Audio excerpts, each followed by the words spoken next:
जब भी हमारे जीवन में कोई कठिनाई आती है ना, तो वो कठिनाई हमेशा अपने साथ एक अवसर भी लेकर आती है। ये हमारे ऊपर है कि हम उस कठिनाई को कोसते रहें या उस हालात को कोसते रहें, या फिर भगवान को ही क्यों ना कोसते, भगवान बुरा क्यों करता है, मैं ही क्यों, या फिर हमें जो अवसर मिला है उस अवसर का हमें भरपूर इस्तेमाल करना चाहिए और अपने भविष्य को उसी प्रकार बनाना चाहिए जैसा कि हम अपना भविष्य चाहते हैं। बड़ों को पैर छू के प्रणाम और छोटों को ढेर सारा प्यार और आशीर्वाद। और आप सभी का बहुत बहुत स्वागत है आपके अपने ही YouTube channel Lakshmi with real blog में। तो मैं लक्ष्मी आप सभी लोगों का अपने चैनल में बहुत बहुत स्वागत करती हूँ दोस्त। तो आप सभी स्वस्थ होंगे और मैं भी आपकी दुआओं से स्वस्थ ही हूँ। आज से आप लोग ब्लॉग कहिए या मेरे दिल की बात, मेरे मन में ना कुछ बातें हैं जो मैं आप लोगों के साथ शेयर करना चाहती हूँ। संघर्ष जिंदगी है, लड़ना इसे पड़ेगा, जो लड़ नहीं सका आगे नहीं बढ़ेगा। इतिहास कुछ नहीं है, वीरों की है कहानी, राणा शिवा भगत सिंह झांसी की वीर रानी।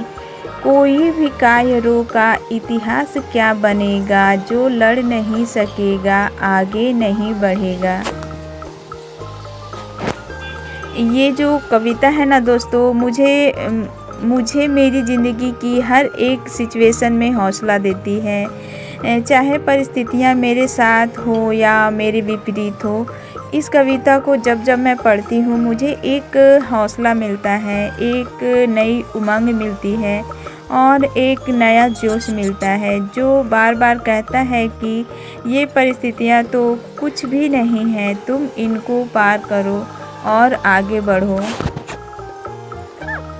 ये जो हमारी ज़िंदगी है ना दोस्तों, कुछ समस्याओं को हल करने और कुछ सीखने की यात्रा है, लेकिन सबसे बढ़कर है जो वो है हमारा अनुभव, जो हमें अपने से ज़्यादा मजबूत बनाता है। हर दिन ना दोस्त, हर दिन एक सा नहीं होता, हर दिन कहीं ना कहीं कुछ ना कुछ नया होता रहता है। कुछ नया होता है तो कुछ पुराना पीछे छूट जाता है।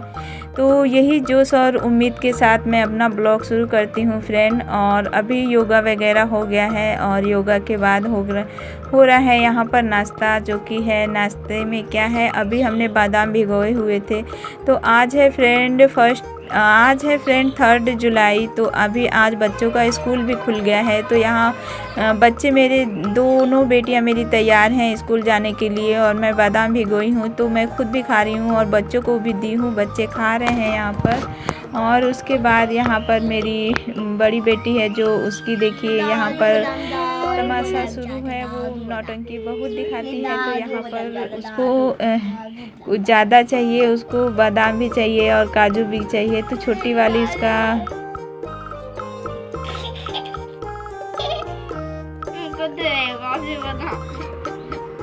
और फिर यहाँ पर ना फ्रेंड दोनों बहनों का रूठना मनाना चल रहा है। सिटी बड़ी वाली कह रही हैं कि मुझे कम मिला है बादाम, छोटी वाली कह रही है मुझे ज़्यादा मिला है। तो वो कह रही है दीदी ऐसे खा लो ऐसे खा लो। तो ऐसे ही दोनों का रूठना मनाना चलता रहता है। दोनों आपस में कभी झगड़ा करने लगती हैं तो कभी दोनों आपस में मिल के रहने लगती हैं। तो इधर फ्रेंड है, अभी मैं चावल को धुल के रख ली हूँ और दूसरी साइड में मैं दाल को भी धो के रख ली हूँ फ्रेंड। और यहाँ पर मैं थोड़ा सा मेरा पानी गर्म हो रहा है। तो दाल में बनाते समय ना फ्रेंड थोड़ा सा पहले ही धो के रख देती हूँ, क्योंकि दाल को थोड़ा सा धो के रख देने से जब दाल फूल जाती है तो फटाक से बन भी जाती है, उबल भी जाती है। और उबलने के साथ फिर जो दाल खाने के बाद गैस वगैरह की थोड़ी सी दिक्कत होती है, तो ऐसे फूल जाने से दाल गैस नहीं बनती है। तो साथ में मैं बना ले रही हूँ और इसमें डाल दे रही हूँ नमक और हल्दी। और फिर इसके बाद कुकर को बंद करके आगे बढ़ते हैं फ्रेंड और आगे देखते हैं कि बच्चे क्या कर रहे हैं अभी। और बच्चे मेरे अभी ये फ्रेंड है अब मैं ये वाली मेरी क्लिप है शाम के टाइम की फ्रेंड। तो अभी मैं किचन में ही यहाँ पर मैं काम करती रहती हूँ। तो बच्चे यहीं पास की गैलरी में डाल रखा है हम लोगों ने चौकी। तो यहीं पे ये लोग पढ़ाई करते हैं, बैठते हैं, खेलते हैं, जो समझ में आता है इनको वो। अभी तो छुट्टियाँ ही चल रही हैं गर्मियों की, तो ये लोग वही मस्ती करते रहते हैं। तो यहाँ पर रीजनिंग का कुछ सवाल है, तो ये तीनों भाई बहन बैठ के आपस में ये लोग सुलझा रहे हैं।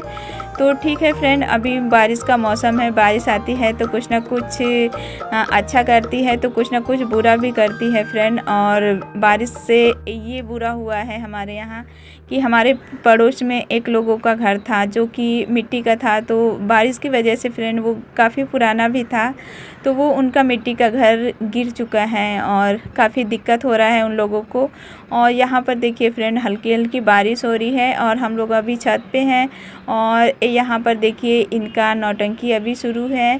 और ये इनका नौटंकी इसलिए है फ्रेंड कि इनको चाहिए पैसे, और जब इनको पैसे चाहिए होता है तो ये लोग आकर मेरे पास ऐसे ही मुझे परेशान करती हैं कि मम्मी 2 रुपये दे दो, मम्मी 2 रुपये दे दो। और देखिए 2 रुपये के पीछे ये कितना रो रही हैं। और ये बड़ी वाली है जो वो उसको चिढ़ा रही है, और क्योंकि वो सोच रही है कि ये रो के मांगेगी तो मुझे भी मिल ही जाएगा। और फिर अब आ जाते हैं फ्रेंड, अभी शाम का टाइम है। तो शाम के टाइम में मैं कुछ प्याज को कट की हूँ फ्रेंड, प्याज को कट की हूँ। तो अभी मैं कुछ इसकी रेसिपी नहीं बनाऊँगी। उधर प्याज को कट की हूँ और धो के साफ़ की हूँ। इधर है करी पत्ता, करी पत्ता के साथ है गुड़हल का पत्ता। और इन सबको मैं आपस में पीसूँगी मिक्सी ग्राइंडर में, क्योंकि मैं धो के इसे साफ़ कर ली थी, सुखा ली थी पहले से।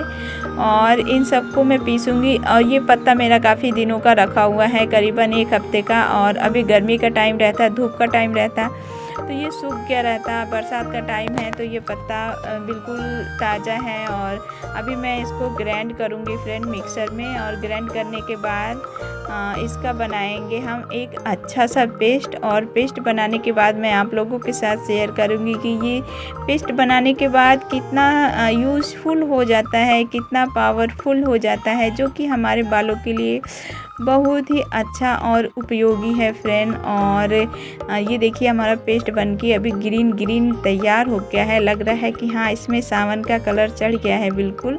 और क्या करेंगे, अब हम इसको छान लेंगे फ्रेंड। छानने के बाद देखिए, पीसने के बाद देखिए अब कुछ कलर ऐसा हो गया था। और अभी मैं छान दी हूँ छन्नी में।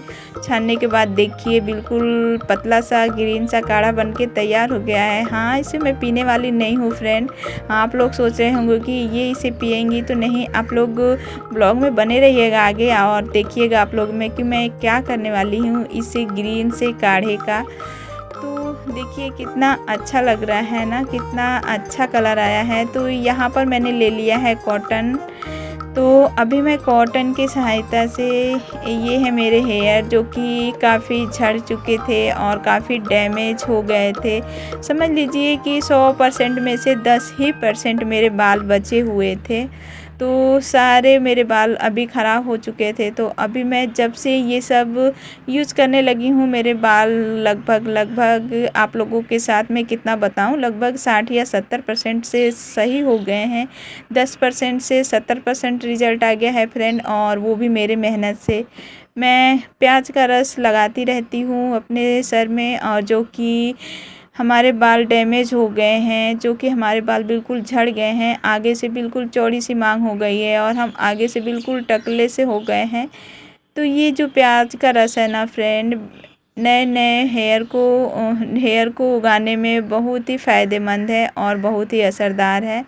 और मैं क्या ही बताऊँ प्याज के रस के बारे में, जितना बताऊँ उतना कम है। शायद आप लोग सर्च करके गूगल पे या यूट्यूब पे देख लीजिएगा कि प्याज का जो रस है वो हमारे बालों के लिए कितना सक्सेसफुल है फ्रेंड। तो शायद यही मैं जब से लगाने लगी हूँ तब से मेरे बाल थोड़ा सा सुधर गए हैं और थोड़ा सा देखने लायक हो गए हैं। नहीं तो मैं सोच रही थी कि इतनी सी छोटी सी उम्र में ही मेरे बाल अभी सारे ख़त्म हो गए। और दूसरी साइड मेरे बच्चे हैं जो पास में बैठे हैं, तो ये लोग परेशान कर रहे हैं। तो मैं इनको डांट रही हूँ कि सही से रहो, शाम का टाइम है।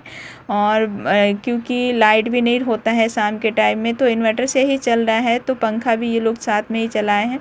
तो मैं इन लोगों को कह रही हूँ कि पंखा अभी बंद कर दो, और पंखा बंद कर दो, जब रात में सोने के लिए जाएंगे तो पंखा चालू करेंगे।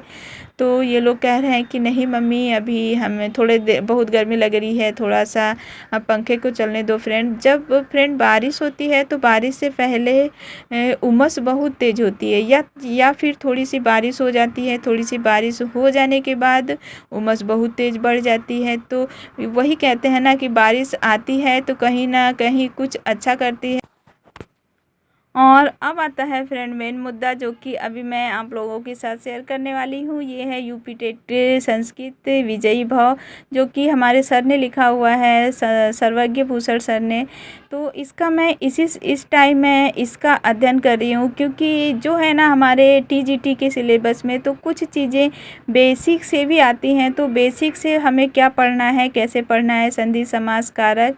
तो सर ने कहा था कि आप लोग विजयी भाव का रिवीजन करिए, इससे बहुत सारे कुछ आते हैं, जो भी जनरल सामान्य सी चीज़ें रहती हैं वो इन छोटी किताबों से ही आती हैं फ्रेंड। तो यहाँ पर मैं फिर से रिवीजन कर रही हूँ इस विजयी भाव बुक का। और यहाँ पर मैं रिवीजन में क्या कर रही हूँ, तो सारा कुछ मैं आप लोगों के साथ नेक्स्ट ब्लॉग में शेयर करूँगी। आई होप कि आपको मेरा ब्लॉग पसंद आया होगा फ्रेंड।